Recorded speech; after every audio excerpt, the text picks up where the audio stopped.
와, 어느새 기온이 많이 떨어졌습니다.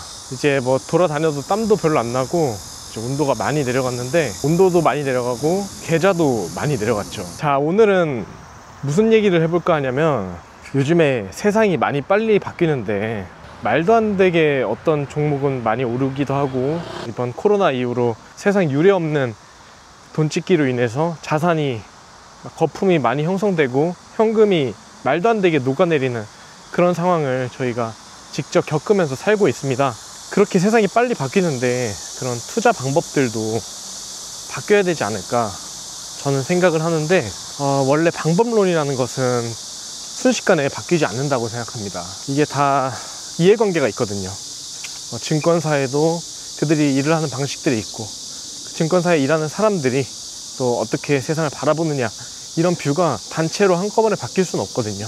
그 바뀌는 것을 먼저 알아낸 사람들이 돈을 벌고 뭐 그렇겠죠. 그런 맥락에서 볼 때 부족하지만 제 나름대로의 철학을 가져야겠다, 뭐 이런 생각을 많이 하거든요. 그래서 시나리오를 한 번씩 그려봅니다.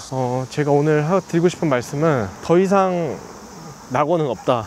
경제적 자유, 그리고 안정적인 현금 흐름, 그런 걸 추구하는 방식을 조금 바꿔야 되지 않나, 저는 개인적으로 생각을 하고 있습니다. 얼마 전까지만 해도 많은 사람들의 꿈이 건물주였습니다. 지금도 많은 사람들이 건물주를 추구하고 있을지 모르겠지만, 상가 하나 가지고 있으면서 대기업 월급 이상의 안정적인 현금 흐름을 꼬박꼬박 받아들이는 것이 누구보다도 아름답고 찬란해 보였던 그런 순간들이 있었습니다. 하지만 많은 사람들이 상가의 공시를 이기지 못하고 빚에 허덕이고 있습니다.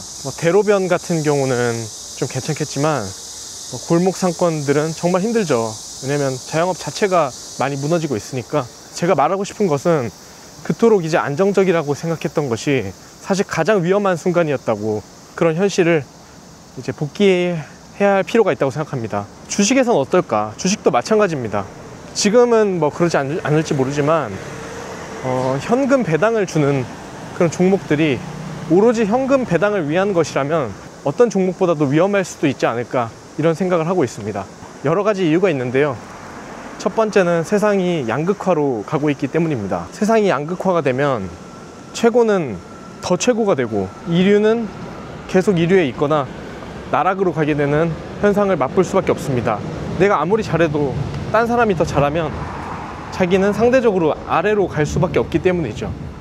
그렇게 돈이 다 엮여 있기 때문에 내가 내 종목만 공부한다고 해서 절대 부자가 될 수 없다는 이유가, 세상의 흐름이 어떤 주도주로 가고 있는지도 항상 체크를 해야 된다고 생각합니다. 거기에 힌트가 있으니까요. 또 이게 산술적으로 계산해도 그렇습니다. 연수익률 이제 5%라고 하면은, 제가 연에 5천만 원의 그 수익률을 달성하고 싶으면, 연에 5천만 원이면 월에 한 400만 원 정도 되니까 안정적인 그런 월 소득을 누리면서 살 수 있죠. 하지만 연소득 5천만 원을 위해서는 최소 10억의 돈이 필요한데, 사실 연 배당 5% 종목도 거의 없죠. 몇십억을 계좌에 넣고 있어야 월 400이라는 돈을 받을 수 있다고 하면은, 저희가 월 400씩 받으려고 몇 억씩 자산 가치가 줄어드는 것도 감내를 할 수 있어야 되거든요. 떨어지지 않을 종목이면 모르겠지만, 그 떨어지는 종목이라고 하면은 그 배당이라는 달콤함을 맛보려다가 큰 고통을 떠안게 될 수도 있거든요. 이것이 이제 두 번째 이유라고 볼 수 있겠고, 그 안정적인 현금 흐름, 이 현금 흐름, 이 단어를 이제 언제부터 썼는지 곰곰이 생각해 보니까, 그 로버트 기요사키라는 사람 있잖아요. 부자 아빠 가난한 아빠라는 책의 저자, 그 로버트 기요사키가 이 현금 흐름이라는 말을 유행시킨 게 아닌가, 저는 그렇게 생각하거든요. 로버트 기요사키를 되게 옛날부터 알아가지고 책도 읽고, 캐시플로우라고 게임이 있는데, 이제 그분이 만든 게임인데, 그 약간 부루마블 같은 거예요. 경제 부루마블 같은 건데, 그것도 이제 많이 했었습니다. 제가 옛날에 파티룸 운영할 때 와이프랑 같이 그 게임 그 진행도 하고 그랬었거든요. 그 로버트 기요사키가 항상 하는 말이, 그 현금 흐름에 집중하라, 뭐 이런 말을 했었는데, 사실 좀 모순적인 부분이 있습니다.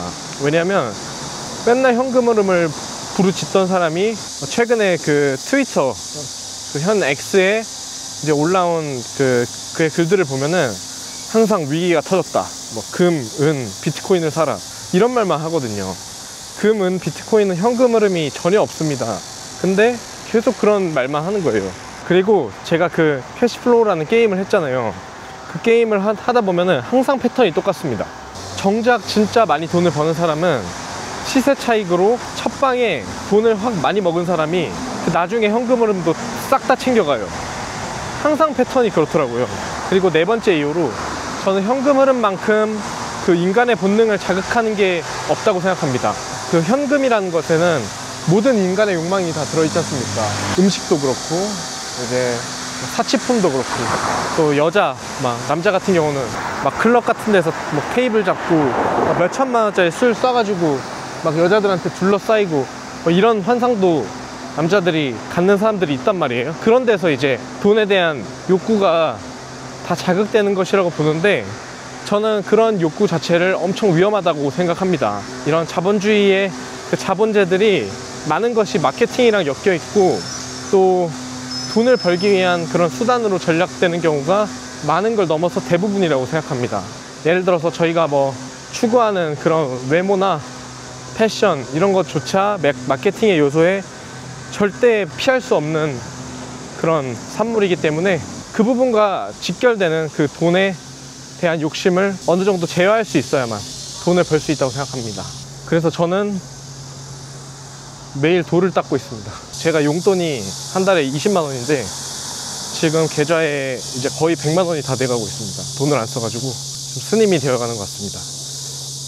근데 돈을 안 쓰는 그런 게 되게 도움이 많이 되는 것 같아요. 이런 투자 철학에 있어서도 이제 연결이 되니까 많은 도움이 되는데, 자, 오늘은 영상이 길어져가지고 다음 시간에 또 이어서 하겠습니다. 감사합니다.